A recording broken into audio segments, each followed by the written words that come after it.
6:03 just about, and now to the latest happening in the Israel-Hamas war. Israel's military urging more than 1 million people living in the northern Gaza to leave the area within the next 24 hours. Pack your stuff and get out. A sign that Israel may be on the verge of escalating strikes against Hamas.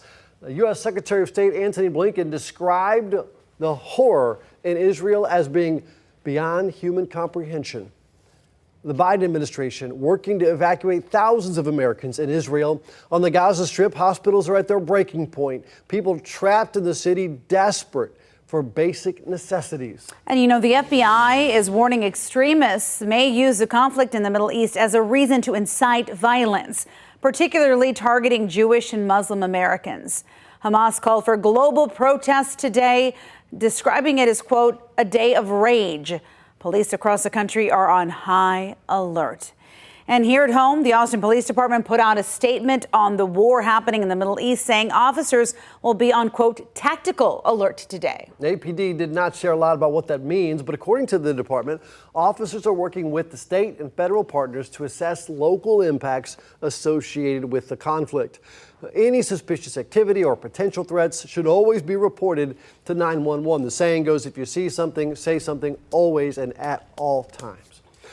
Shalom Austin represents the Jewish community in Central Texas, and the group released a statement saying its security team is in continuous contact with law enforcement, that the day of rage is emotional terrorism and meant to disrupt daily routines. There are no known credible threats to the community at this time, but Shalom Austin recommends going about your day with a little more vigilance, but go about your day. That's the most important part right there.